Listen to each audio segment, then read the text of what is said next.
사랑하는 성도 여러분, 어제 하루도 주의 은혜 가운데 평안하셨습니까? 2022년 3월 31일 목요일 아침 매일 성경 말씀 묵상 시간입니다. 다 같이 사도신경으로 신앙 고백하며 오늘 말씀 묵상 시간 함께 시작하겠습니다. 나는 전능하신 아버지 하나님 천지의 창조주를 믿습니다. 나는 그의 유일하신 아들 우리 주 예수 그리스도를 믿습니다. 그는 성령으로 잉태되어 동정녀 마리아에게서 나시고 본디오 빌라도에게 고난을 받아 십자가에 못 박혀 죽으시고 장사된 지 사흘 만에 죽은 자 가운데서 다시 살아나셨으며 하늘에 오르시어 전능하신 아버지 하나님 우편에 앉아 계시다가 거기로부터 살아있는 자와 죽은 자를 심판하러 오십니다. 나는 성령을 믿으며 거룩한 공교회와 성도의 교제와 죄를 용서받는 것과 몸의 부활과 영생을 믿습니다. 아멘. 사순절 제26번째 날 누가복음 20장 27에서 40절까지의 말씀 오늘 함께 읽고 묵상하겠습니다. 부활이 없다고 주장하는 사두개인 중 어떤 이들이 와서 물어 이르되 선생님이여 모세가 우리에게 써주기를 만일 어떤 사람의 형이 아내를 두고 자식이 없이 죽으면 그 동생이 아내를 취하여 형을 위하여 상속자를 세울지니라 하였나이다. 그런데 7형제가 있었는데 마지가 아내를 취하였다가 자식이 없이 죽고 그 둘째와 셋째가 그를 취하고 7이 다 그와 같이 자식이 없이 죽고 그 후에 여자도 죽었나이다. 7이 다 그를 아내로 취하였으니 부활 때에 그 중에 누구의 아내가 되리이까? 예수께서 이르시되 이 세상의 자녀들은 장가도 가고 시집도 가되 저 세상과 및 죽은 자 가운데서 부활함을 얻기에 합당히 여김을 받은 자들은 장가가고 시집가는 일이 없으며 그들은 다시 죽을 수도 없나니 이는 천사와 동등이요 부활의 자녀로서 하나님의 자녀임이라. 죽은 자가 살아난다는 것은 모세도 가시나무 떨기에 관한 글에서 주를 아브라함의 하나님이요 이삭의 하나님이요 야곱의 하나님이시라 칭하였나니 하나님은 죽은 자의 하나님이 아니요 살아있는 자의 하나님이시라. 하나님에게는 모든 사람이 살았느니라 하시니 서기관 중 어떤 이들이 말하되 선생님 잘 말씀하셨나이다 하니 그들은 아무것도 감히 더 물을 수 없음이더라. 아멘.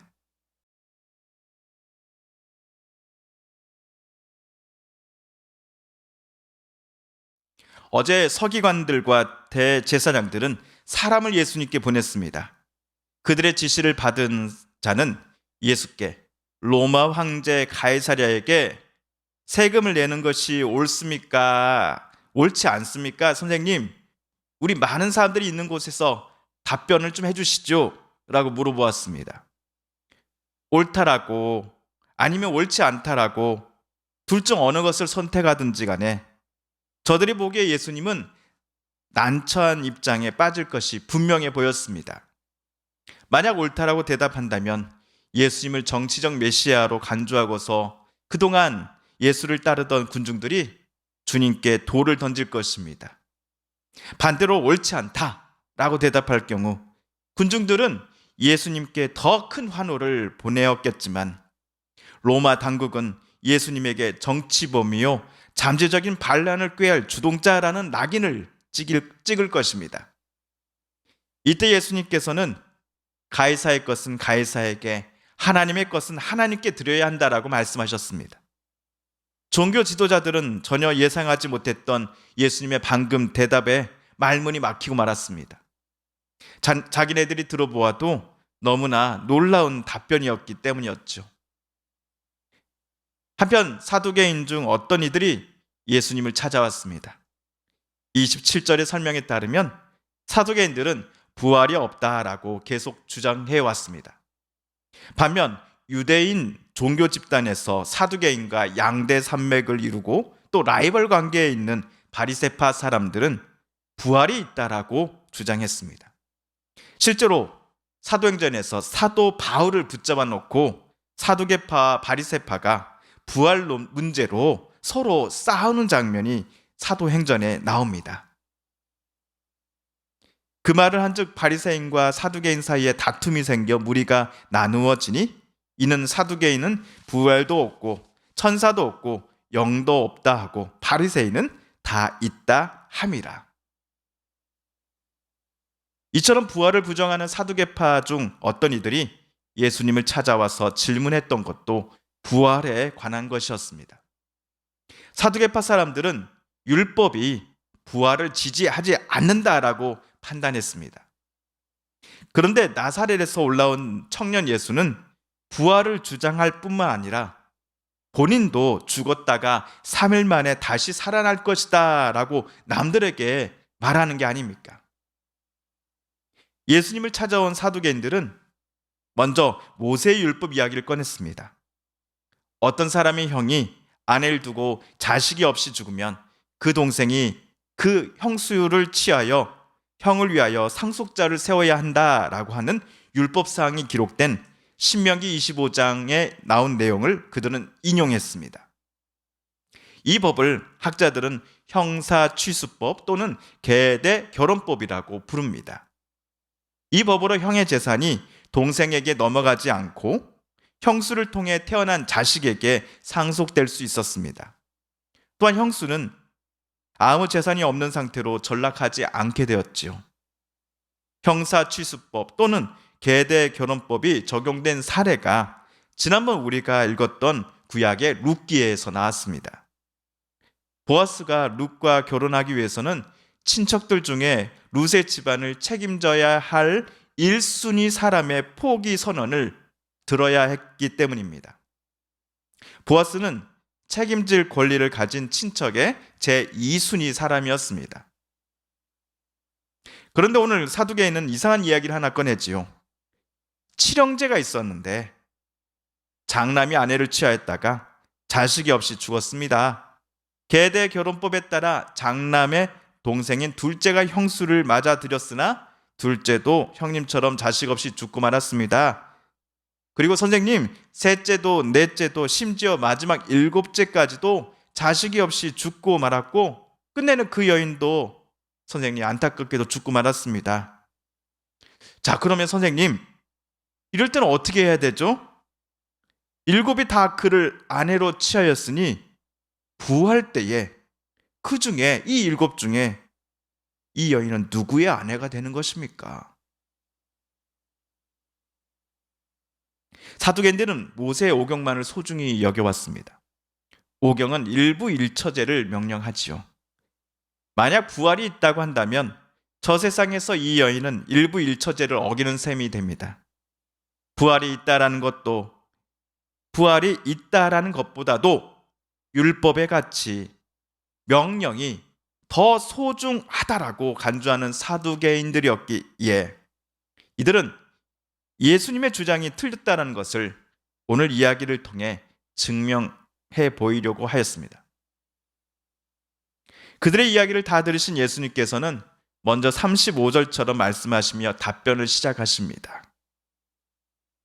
저 세상과 및 죽은 자 가운데서 부활함을 얻기에 합당히 여김을 받은 자들은 장가가고 시집가는 일이 없으며 그들은 다시 죽을 수도 없나니 이는 천사와 동등이요 부활의 자녀로서 하나님의 자녀임이라.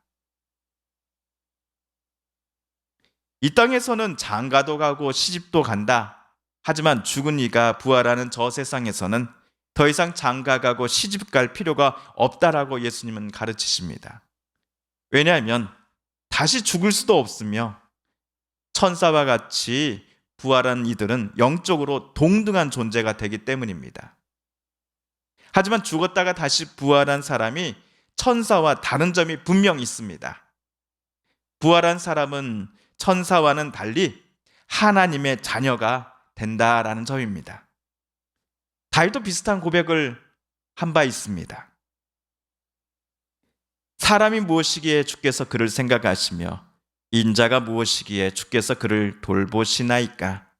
그를 하나님보다 조금 못하게 하시고 영화와 종기로 관을 씌우셨나이다. 그러므로 부활한 이들이 사는 세상에서는 사두개인들의 질문처럼 이야기 속의 여인이 부활하였을 때 총 7의 형제들 중 누구의 아내가 될 것인가를 따질 필요가 전혀 없는 것입니다. 그리고 예수님은 모세가 나오는 출애굽기 3장의 이야기를 인용하셨습니다. 죽은 자가 살아난다는 것은 모세도 가시나무 떨기에 관한 글에서 주를 아브라함의 하나님이요 이삭의 하나님이요 야곱의 하나님이시라 칭하였나니 하나님은 죽은 자의 하나님이 아니요 살아있는 자의 하나님이시라.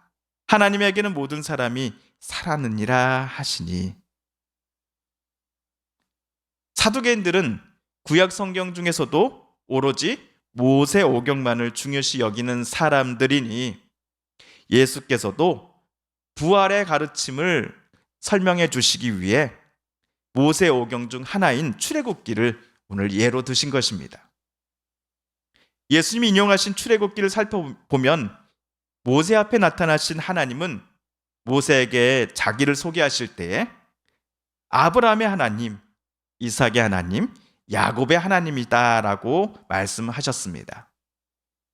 모세에게 아브라함, 이삭, 야곱은 자기보다 적어도 100년 전에 살다가 죽은 조상들입니다. 그런데도 하나님은 자기를 이들 조상들의 하나님이시다라고 소개하시지요. 동시에 나는 죽은 자의 하나님이 아니라 산 자의 하나님이다라고 말씀하십니다.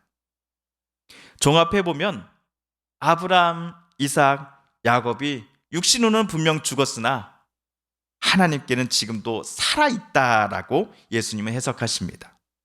그 근거는요, 부활입니다.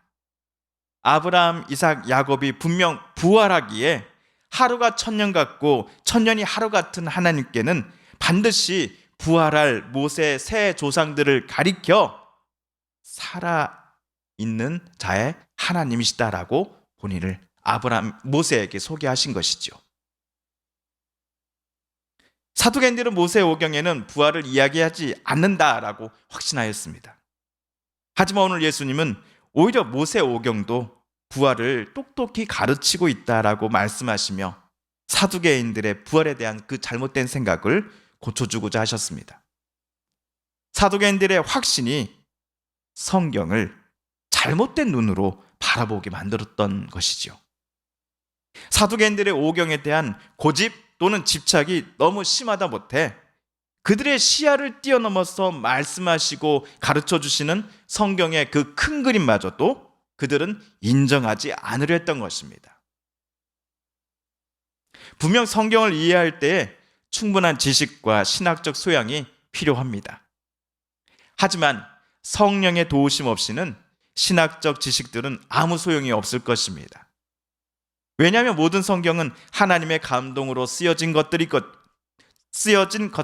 때문에 성령의 도우심이 성경을 읽고 해석하며 적용하려고 하는 사람들에게 반드시 필요할 것이기 때문입니다. 오늘 우리가 말씀을 읽을 때에 또 주님을 또 믿고 따르고자 할 때에 우리의 고집, 우리의 또 경험들을 잠시 내려놓고 오늘 성령께서 또 주님께서 우리에게 말씀하시는 그 음성을 의지하며 성경을 읽고 또 주님을 따라가야 할 것입니다. 사랑하는 성도 여러분, 오늘은 사순절 제 26번째 날입니다. 오늘 말씀을 읽으실 때 하나님께서 저와 여러분에게 깨닫게 해주신 교훈을 기억하시며 이 시간 우리가 함께 읽은 말씀을 붙잡고 성령의 도우심을 특별히 간구하며 오늘 함께 기도드리길 원합니다. 우리 성도님들과 가족들 중에 하나님의 고쳐주심과 일으켜 세워주심을 놓고 간절히 기도하는 분들이 계십니다. 하나님 고쳐주소서, 하나님 회복시켜 주소서. 우크라이나 전쟁이 어서속히 끝나게 하여 주시고 그 땅에 평화를 허락하여 주소서.